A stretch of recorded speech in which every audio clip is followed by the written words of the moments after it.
πρωτότυπη εικόνα ανήκει στην Ιερά Μονή Ξενοφόντος. Το ιστορικό της είναι ως εξής: το 1730 βρισκόταν στη Μονή Βατοπεδίου και η εικόνα βρέθηκε στη Μονή μας μέσα στο καθολικό.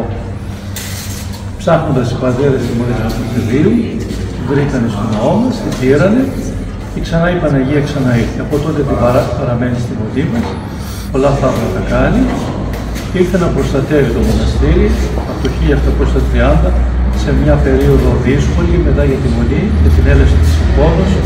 Αυξήθηκε και αδελφότητα και η Μονή έτσι βρήκε ιδιαίτερη χάρη από την ευλογία της Παναγίας.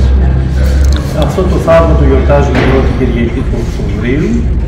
Συνεορτάζουμε με τους πατέρες της Μονής Βατοπεδίου, φέρνοντας κερί και λάδι στην καινούργια της κατοικία. Έτσι είχε οριστεί η ημερομηνία 1η Κυριακή Οκτωβρίου, οπότε πέρσι. Κάνουμε μεγάλη αγρυπνία, είναι η δεύτερη πανήγυρη της Μονής, η πρώτη είναι του Αγίου Γεωργίου, η δεύτερη της Παναγίας Οδηγητρίας. Έτσι εδώ μας ζήτησαν την εικόνα της Παναγίας και είναι ένα πιστό αντίγραφο, γιατί δεν επιτρέπεται η αυθεντική. Και τη φέραμε εδώ να συνεορτάσουμε τον Άγιο Δημήτριο ως ευλογία των πιστών της Αγχίδας. Σας ευχαριστώ πολύ. Χρόνια πολλά.